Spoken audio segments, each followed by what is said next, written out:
불가능 속에서 시작되는 은혜란 제목으로 말씀 전하겠습니다. 우리 현실 앞에 불가능한 일들이 있습니까? 없습니까? 이거는 안 될 것 같다. 이건 좀 포기하자 하는 것도 우리 삶에 있습니까? 없습니까? 있죠. 전 그래서 오늘 이 말씀이 굉장히 은혜가 되는 것 같아요. 왜냐하면 우리 앞에 불가능한 현실 앞에서 하나님이 우리를 위해서 일하시는 분이기 때문이죠. 사사기를 읽으면서 시대가 지날수록 점점 기형적인 사사가 등장하는 것을 보게 됩니다. 대표적으로 삼손 앞에 나왔던 두 사사 기드온과 입다를 보면 큰 아쉬움이 남습니다. 기드온은 말은 신앙적으로 신실하게 하지만 행동은 욕망을 따르고 바알을 섬기는 세상의 문화를 따라갑니다. 반면에 입다는 행동은 신실했지만 그의 말은 금오수를 숭배하는 문화를 따라 비신앙적이고 세속적인 말로 승리의 기쁨을 온전히 누리지 못합니다. 하나님의 크신 은혜 속에서도 승리의 기쁨을 누리지 못하고 살아가는 기드온과 입다의 이야기가 오늘날 그리스도인의 모습과 닮아 있습니다. 하나님의 크신 은혜가 없는 게 아닙니다. 오늘날에도 여전히 하나님의 크신 은혜는 우리와 함께합니다. 우리의 삶에 하나님의 크신 은혜는 여전히 있습니다. 하지만 우리의 비신앙적인 언행이 그 큰 은혜 속에서도 기쁨을 누리지 못하게 합니다. 기쁨을 누리지 못해서 신앙생활하는 그리스도인들에게 점점 신앙이 사라지죠. 왜냐하면 신앙으로 내가 살아가는 것이 점점 의미 없게 느껴지기 때문입니다. 왜요? 신앙으로 살아가는 때 기쁨을 얻지 못하기 때문이죠.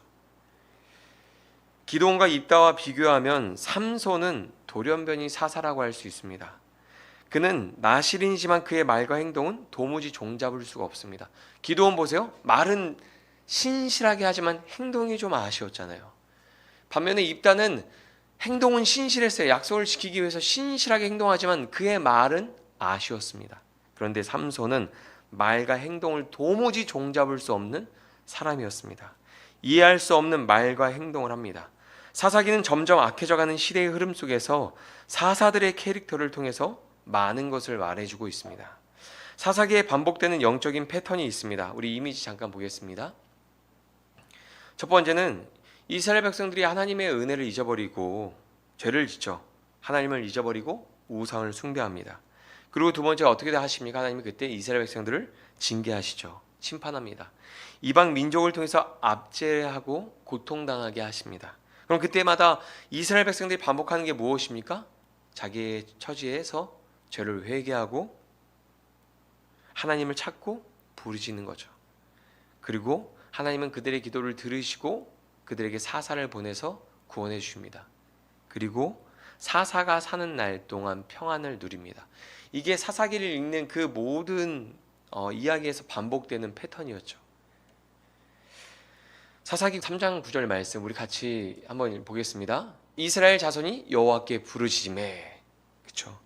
온니엘 시대 때 이스라엘 자손이 어떻게 합니까? 고통이 찾아왔을 때 여호와께 부르짖었습니다. 그 다음에 사사 에후 시대에도 이스라엘 자손이 여호와께 부르짖으매 여호와께서 그들을 위하여 한 구원자를 세우셨으니 하나님께서 그들의 부르짖음을 들으시고 일하십니다. 그리고 다음에 드보라 바락 시대에도 여호와께 부르짖었더라 하면서 고통 가운데서 하나님을 향해서 부르짖는 부르짖음이 있었습니다. 그리고 기드온 시대에서 여호와께 부르짖었으므로 입다 시대에도 이스라엘 자손이 여호와께 부르짖어 이르되 우리가 하나님을 버리고 바알들을 섬김으로 주께 범죄하였나이다 하니. 여러분, 하나님의 백성들에게 나타나는 특징이 무엇입니까? 인생의 어려움과 고통이 찾아오면 하나님께 부르짖으며 기도하는 것입니다. 죄를 회개하고 돌이켜 하나님께 나아가는 것입니다. 다시 하나님의 통치를 따르며 하나님이 주신 평안을 누리는 삶으로 나아가는 것입니다.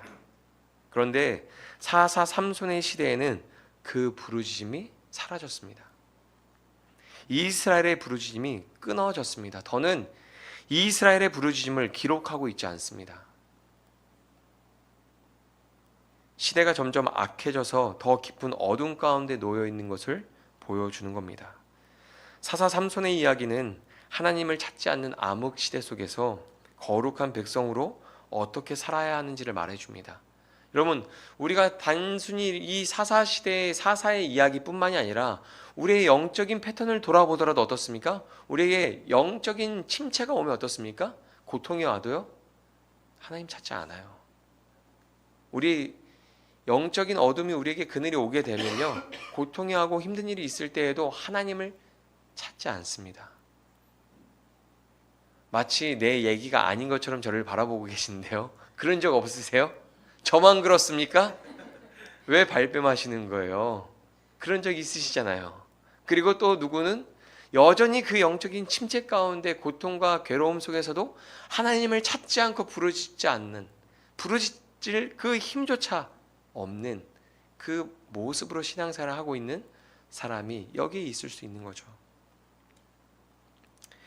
사사기 13장 1절 말씀 우리 같이 읽어보겠습니다. 이스라엘 자손이 다시 여호와의 목전에 악을 행하였으므로 여호와께서 그들을 40년 동안 블레셋 사람의 손에 넘겨주시니라. 아멘. 여러분, 영적으로 황폐해지면 나타나는 증상이 어렵고 힘들어도 하나님을 찾지 않는 겁니다. 부르짖음 없이 문제를 해결하려고 합니다. 문제가 해결되기를 그냥 기다립니다. 고통을 당하면 당연하게 받아들이고 그냥 가만히 있습니다. 하나님보다 사람을 찾습니다. 내 마음을 알아줄 사람, 내 얘기를 들어줄 사람을 찾습니다. 그런데 신앙이 회복되면 어떻게 되는지 아세요? 다시 부르짖음이 회복되기 시작하는 거예요. 하나님을 향한 갈망이, 부르짖음이 회복되기 시작합니다. 우리에게 그 은혜가, 그 기도가 회복되기를 소망하고 갈망하는 마음이 있기를 소망합니다. 삼손 시대에 또 다른 특징이 있습니다, 여러분. 다른 사사 시대에는 하나님이 사사를 세우시면 그 사사가 적을 무너뜨리고 평화를 가지고 왔습니다. 그런데 삼손은 적을 무너뜨리고 평화를 가지고 온 사람이 아닙니다. 사사기에 나오는 사사들 중에서 삼손보다 능력이 강한 사람이 또 있었나요? 없었습니다. 삼손만큼 강력한 캐릭터를 가지고 있는 사람은 없었습니다. 하지만 완전한 구원 없이 사사로 살다가 죽음을 맞이한 게 삼손입니다. 그리고 블레셋의 힘은 다윗의 때까지 계속 이어집니다. 돌연변이 사사가 나오는 기이한 현상이 발생하는 영적인 암흑 속에서 하나님은 어떻게 일하고 계시며 하나님의 백성들은 어떻게 살아야 하는지를 성경은 말해주고 있습니다. 그것을 오늘 말씀에서 발견하는 것이 우리 신앙생활에 굉장히 중요한 일입니다. 이 삼손의 시대와 우리의 시대가 크게 다르지 않거든요. 우리가 신앙생활하면서 그리스도인을 바라볼 때, 또는 영적인 리더들, 목회자들을 바라볼 때 왜 저렇게 말하지? 왜 저렇게 행동하지? 라는 생각들이 들 때가 있죠. 근데 삼손의 모습을 보면 왜 사사인데 삼손은 왜 이방 여인을 사랑하지? 왜 삼손은 하나님의 뜻대로 행하지 않고 자기 마음대로 행동하지? 라는 의문을 품게 만들거든요. 오늘 말씀은 불가능한 두 가지 사건을 이야기하고 있습니다. 첫째는 불임 가운데 있는 마노아 가정에 생명을 주시는 일입니다. 오늘 본문 2절에서 3절 같이 읽어보겠습니다. 소라 땅의 단 지파의 가족 중에 마노아라 이름하는 자가 있더라. 출산하지 못하더니 여호와의 사자가 보라, 내가 본래 임신하지 못함으로 불사지 못하였으나 이제 임신하여 아들을 낳으리니. 아멘.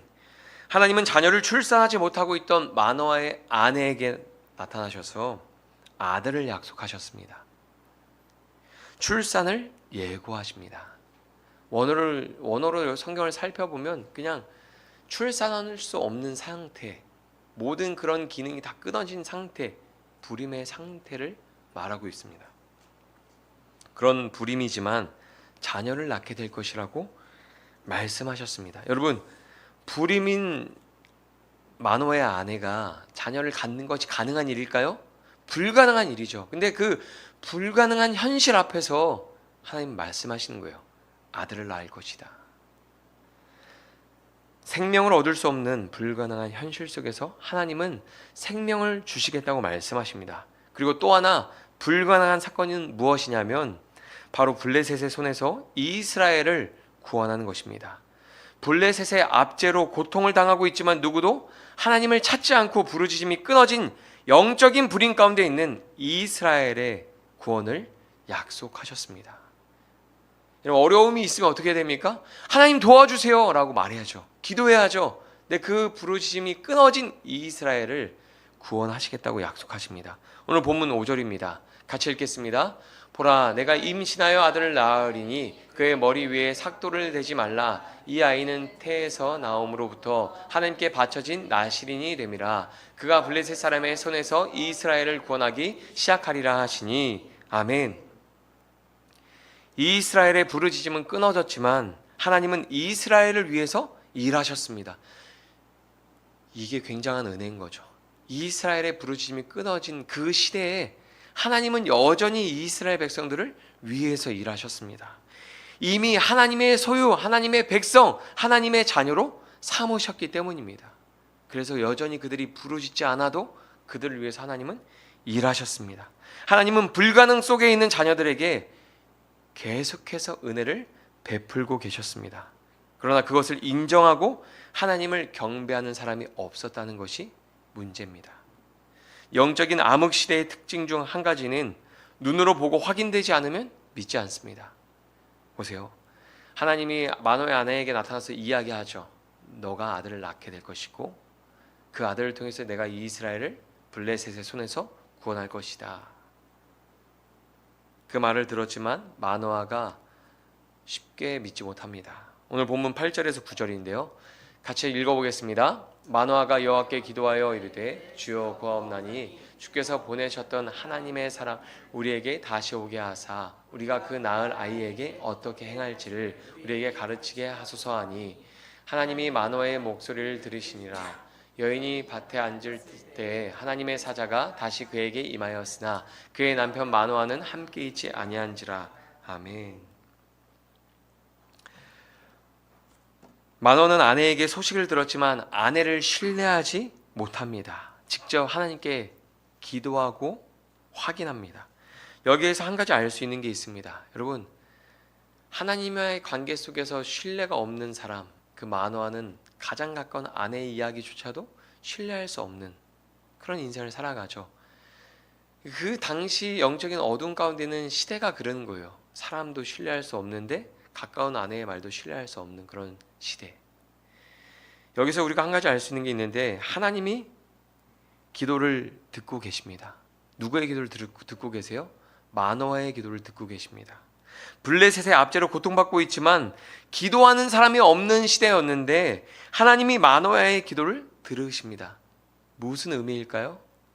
하나님이 기도를 듣지 않고 계시는 게 아니라 기도하는 사람이 없었다는 뜻입니다. 마노아의 기도를 들으신 하나님은 아내에게 나타나서 다시 말씀하십니다. 오늘 본문 11절입니다. 같이 읽어보겠습니다. 마노아가 일어나 아내를 따라가서 그 사람에게 이르러 그에게 묻되 당신이 이 여인에게 말씀하신 그 사람이니까 하니 이르되 내가 그로다 하니라. 아멘. 하나님의 일을 눈으로 확인하고 경험해야지 믿는 시대, 그만큼 하나님의 일하심을 경험해보지 못한 세대가 된 것을 알 수 있습니다. 여러분, 우리가 은혜가 풍성하고 누릴 때는 다른 사람이 간증하는 것을 들으며 같이 할렐루야 하면서 그 하나님을 찬양하고 박수치고 감사할 수 있죠. 근데 우리가 우리 삶에 은혜가 떨어지고 황폐할 때, 우리 심령이 황폐할 때 어떻습니까? 간증할 때 반응이 어떻습니까? 공감하지 못하죠. 하나님의 역사에 공감하지 못해요. 같이 아멘하지 못하고 할렐루야 하지 못하죠. 근데 마노아가 동일하게 그런 모습을 보이고 있는 거예요. 하나님이 나타나셔서 아들을 주실 것이고 그를 통해서 블레셋의 손에서 이스라엘 구원할 거라고 말씀하셨는데 자기 눈으로 직접 확인하고 듣기 전에는 그것을 받아들이지 못하는 그런 마노아의 모습을 보여줍니다. 여러분, 우리의 신앙은 어떻습니까? 우리 눈에 보이지 않아도 선하신 하나님께서 우리를 위해서 일하고 계시며 우리를 위해서 싸우시는 분이라는 것을 믿으십니까? 여러분, 믿으세요? 아브라함과 다윗의 인생에서 일하신 하나님께서 나에게도 동일한 은혜를 주시는 하나님이라는 것을 믿으십니까? 그것이 믿어져야 하는 것입니다. 영적으로 어두워지면 그것을 신뢰하지 못하고 눈으로 확인할 수 있을 때만 믿음을 갖게 됩니다. 하지만 분명한 것은 하나님은 보이지 않는 곳에서 더 많은 일을 하시는 분이라는 것입니다. 우리가 보이지 않아도 느끼지 못해도 하나님은 우리가 보이지 않는 곳에서, 우리가 느끼지 못하는 곳에서 더 많은 일을 하시는 분입니다. 우리가 불가능하다고 생각하고 기도조차 할 수 없을 때에도 하나님은 그 불가능 속에서 일하시는 분입니다. 만노아 가정에 자녀를 주시는 사건과 부르짖음이 끊어진 이스라엘을 구원하시는 사건을 통해서 성경은 하나님이 어떤 분인지를 보여주십니다. 다시 한번 성경을 볼까요? 13장 1절입니다. 이스라엘 자손이 다시 여호와의 목전에 악을 행하였으므로 블레셋 사람의 손에서 넘겨주시니라. 아멘. 40년 동안 블레셋 손에서 고통을 당했습니다. 그리고 그 시대에는 하나님을 향한 부르짖음도 없었습니다. 하지만 하나님은 백성들의 부르짖음이 없을 때에도 하나님의 일을 하셨습니다. 그래서 구원은 우리의 행위에서 나는 것이 아니라 오직 은혜라고 말하는 것입니다. 사사기 15장 20절에 보면 이런 말씀이 있습니다. 블레셋 사람의 때에 삼손이 이스라엘의 사사로 20년 동안 지냈더라. 이게 무슨 말이냐면 블레셋에 40년 동안 고통을 당할 때에 삼손은 사사로 20년을 지내다가 죽었습니다.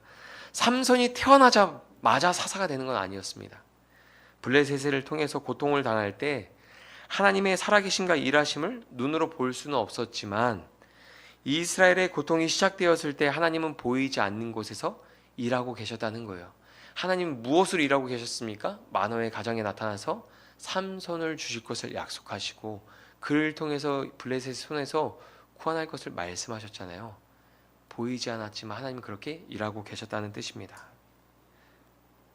삼손이 사사로 20년을 지내다가 죽을 때 블레셋의 40년 압제도 끝납니다. 불가능 속에서 시작되는 전능하신 하나님의 은혜를 알아야 합니다. 하나님의 구원을 이루기 위해서 보내주신 삼손은 나실인입니다. 나실인이란 하나님께 구별된 자입니다. 하나님께 드린 하나님의 소유된 사람입니다. 오늘 말씀 12절 14절 우리 같이 읽어보겠습니다. 마노아가 이르되 이제 당신의 말씀대로 되기를 원하나이다. 여호와의 사자가 마노아에게 이르되 내가 여인에게 말한 것들을 그가 다 삼가서 포도나무의 소산을 먹지 말며 포도주와 독주를 마시지 말며 어떤 부정한 것도 먹지 말고 내가 그에게 명령한 것은 다 지킬 것이니라 하니라. 아멘. 여러분, 마노아는 나실인으로 어떻게 양육해야 하는지 물어봅니다. 왜 물어볼까요? 하나님께 구별된 사람은 어떻게 살아야 하는지 이미 오래전부터 가르쳐 왔었습니다. 그런데 마노아가 그것을 왜 하나님께 물어볼까요? 민수기 6장 보면 이런 말씀이 있습니다. 이스라엘 자손에게 전하여 그들에게 이르라. 남자나 여자가 특별한 서원 곧 나실인의 서원을 하고 자기 몸을 구별하여 여호와께 드리려고 하면 포도주와 독주를 멀리하며 포도주로 된 초나 독주로 된 초를 마시지 말며 포도즙도 마시지 말며 생포도나 건포도도 먹지 말지니. 아멘. 마노아가 어떻게 양육해야 하는지 하나님께 물어보는 것은 하나님께서 보내주신 자녀를 더 잘 양육하고 싶은 마음에서 나온 질문이라고 생각할 수 있습니다. 하지만 그것을 물어봐야 할 정도로 그 시대가 영적으로 어두웠다는 것을 보여줍니다. 이미 오래전에 나실인을 어떻게 가르치고 양육해야 되는지 성경은 말하고 있습니다. 그런데 주위를 둘러보아도 구별된 삶을 살고 있는 사람이 없는 겁니다. 누구든지 하나님의 백성이라면 구별된 삶을 살아야 하는데 거룩한 사람이 희귀한 세상이 되어버린 겁니다. 주변을 돌아보아도 나실인처럼 하나님의 백성으로 구별된 삶을 사는 사람이 없는 거죠. 그래서 하나님께 물어보는 겁니다. 여러분, 과거에 우리 교회 생활할 때 어떻습니까? 옆 사람을 보면서 같이 신앙생활 하는 사람을 보면서 예배의 태도, 헌금 생활, 봉사를 배웠습니다. 어떻게 우리가 예배의 태도를 가져야 하는지, 어떻게 헌금해야 하는지, 어떻게 봉사해야 하는지 교회 생활하면서 그냥 옆에 있는 사람을 보고 배웠습니다. 그런데 이제는 기준이 사라졌어요. 옆에 있는 사람을 통해서 예배의 태도를 배울 수가 없습니다. 교육이 필요해요. 옆에 있는 사람을 통해서 헌금 생활을 배울 수가 없습니다. 교육이 필요해요. 옆에 있는 사람을 통해서 봉사하는 걸 배울 수가 없습니다. 교회 다닐 때 봉사를 안 하는 게 최고라고 생각하고 교회 다닌 사람이 많아졌어요. 여러분, 나시리는 포도주를 마시면 안 됩니다. 나시리는 부정한 것을 만지면 안 됩니다. 나시리는 머리를 깎아도 안 됩니다. 무슨 의미입니까? 나시리는 세상의 문화와 제에 구별되어서 하나님의 통치를 받아야 합니다. 부모는 삼손에게 하나님의 소유라는 것을 가르치고 그가 하나님 앞에서 해야 될 일과 하지 말아야 할 것을 분별하도록 가르쳐야 했습니다. 하나님께서 주신 자녀를 양육할 때 가장 중요한 것이 무엇입니까? 하나님께서 하지 말라는 것을 하지 않고 하나님께서 하라고 하신 것을 순종하는 것, 그것을 가르치는 신앙교육이 가장 중요한 것이죠. 세상의 성공보다 더 중요한 것은 하나님을 경외하는 신앙을 교육하는 것입니다. 하나님의 자녀라면 마땅히 세상과 구별되어 하나님의 뜻을 따르는 삶을 살아야 합니다. 저는 삼손의 이야기를 시작하는 이 13장을 읽고 묵상하면서 오늘 말씀이 저한테 이렇게 들렸어요. 여러분, 불가능한 사건이 두 가지가 있잖아요. 불임과 구원. 이 불임과 구원이라는 이 사건 속에서 그 중심에서 나시린에 대한 이야기를 하고 있거든요. 저는 이 이야기를 읽고 묵상하면서 이렇게 들리는 거예요. 불가능 속에서 구원을 이루시는 전능자 앞에서 구별된 삶을 살아야 한다. 여러분, 다시 한번 말씀드릴게요. 불임과 구원이라는 그 불가능한 사건 앞에서, 그 속에서 전능하신 하나님 앞에서 구별된 삶을 살아야 한다. 이 말씀은 그렇게 이야기하고 있는 거거든요. 13장 말씀은 불가능한 두 사건 속에서 나시린의 이야기를 하고 있습니다. 불임과 구원이라는 불가능 속에서 구원을 시작하시는 전능하신 하나님 앞에서 우리는 하나님께 속한 자로, 하나님의 소유로 구별된 삶을 살아야 합니다. 불가능한 현실 앞에 있더라도, 눈에 보이지 않더라도 날 구원하시기 위해서 일하시는 하나님의 선하심과 전능하심을 신뢰하며 그 하나님의 말씀에 순종하고 구별된 삶을 살아야 합니다. 여러분, 그리스도인은 어두운 세상을 밝히는 빛으로 부르심을 받은 사람들입니다. 근데 그 빛은 언제 반짝거립니까? 세상과 구별된 삶을 살아갈 때 반짝거리게 되는 거죠. 하지만 오늘날 우리는 하나님의 자녀로 구별된 삶을 살아가는 그리스도인을 보기 어려운 세상을 살고 있습니다. 여러분, 거룩하십니까? 여러분, 거룩하십니까? 저도 거룩하지 않은 것 같아요. 말씀을 준비하고 이렇게 전하는데 우리는 하나님이 거룩하다고 구별하셨기 때문에 거룩한 존재입니다. 아멘? 하나님이 거룩하다고 구별하셨기 때문에 우린 거룩한 하나님 백성이에요. 그런데 우리의 모습은 여전히 거룩하지 않은 모습이 있는 거잖아요. 세상을 바라볼 때, 교회를 바라볼 때 세상과 구별된 그리스도인을 찾아보기 희귀한 세상을 우리는 살아가고 있어요. 교회답지 못한 교회들을 바라보게 되죠. 그리스도인답지 못한 그런 그리스도인들을 우리 만나게 되죠. 하나님의 자녀다운 거룩한 자녀를 보기 희귀한 세상을 우리는 살아가고 있는 거죠. 우리는 신앙교육보다 세상의 교육을 더 중요하게 여기는 시대를 살고 있습니다. 교회 안에서조차도. 이미 오래전 이야기입니다. 제 전도사 때예요. 시험 기간이 다가오면 초등학생인데도 교회를 안 보냅니다. 학원을 보냅니다. 하나님보다 세상의 성공을, 시험 성적을 중요하게 생각하면서 중학교, 고등학교를 지나온 아이들은 성인이 되면 다 교회를 떠납니다. 교회에서는 세상에서 성공하는 방법을 가르쳐주지 않기 때문이죠. 그러니까 어렸을 때 그동안 세상의 성적과 성공을 위해서 달려왔던 아이들이 성인이 되면 교회를 떠나는 거예요. 왜요? 교회는 세상에서 성공하는 방법을 가르쳐주지 않거든요. 저도 자녀를 둔 부모로서 자녀 교육에 대해서 고민할 때가 있습니다. 특히 자녀가 초등학교를 가니까 더 많은 고민을 하게 되더라고요. 하지만 더 중요한 것은 신앙교육이라는 것을 우리 중심에 두고 살아야 합니다. 하나님이 하지 말라는 것을 하지 않고 하나님이 하라는 것을 하는 그 신앙교육이 우리 중심에 있어야 하는 것이죠. 마노아의 기도는 영적 무지함과 시대를 반영해서 아쉬움이 남습니다. 하지만 영적 혼란 속에서 부족한 믿음으로 하나님께 기도하며 나갔을 때 하나님은 그의 기도를 들어주셨습니다. 영적 암흑, 영적 혼란 속에서 우리도 기도해야 합니다. 오늘 말씀에 나오는 하나님은 어떤 분입니까? 하나님은 부르짖지 않은 백성들을 위해서 일하고 계셨습니다. 불가능한 현실 속에 있는 자녀들을 구원할 계획을 가지고 계셨습니다. 기도가 없는 시대에도 하나님은 일하셨습니다. 하나님을 멀리 떠나 방황하던 우리의 삶에서도 하나님은 일하셨습니다. 우리의 한번 삶을 돌아보세요. 우리의 신앙을 돌아보십시오. 우리가 방황하고 있을 그때에도, 하나님 앞에 부르짖지 않았을 그때에도 하나님은 우리를 위해서 일하고 계셨습니다. 하나님은 그런 분이십니다. 마나와 가정의 부림을 끝내고 생명을 주시고 이스라엘의 영적인 부림을 끝내고 구원을 시작하신 분이 우리의 아버지 하나님이십니다. 그리고 그 하나님은 오늘날 우리의 불가능한 현실 속에서 동일하게 일하십니다. 우리 눈에 보이지 않는다고 하나님의 사랑과 능력이 유효하지 않는 것은 아닙니다. 하나님은 우리의 연약함 속에서 부르짖지 못할 때에도 동일하게 일하십니다. 우리가 멀리 있을 때에도 하나님은 우리를 포기하지 않으시는 분입니다.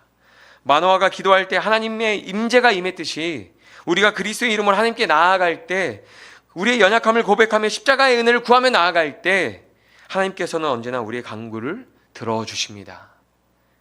현재 우리의 삶에서 불가능의 영역은 무엇입니까? 여러분의 삶에서 불가능의 영역은 무엇입니까? 그 불가능을 역전시키시는 전능하신 하나님, 죽은 자를 살리시고 길을 여시는 그 하나님, 우리에게 언제나 풍성한 은혜를 베푸시는 그 하나님을 바라보십시오. 불가능한 속에서도 전능하신 하나님의 소유된 백성이라는 정체성을 기억하며 세상과 구별된 거룩한 삶을 살아가시기 바랍니다. 우리 삶이 전능하신 하나님을 증거하는 영적인 나시린의 삶이 되기를 간절히 소망합니다.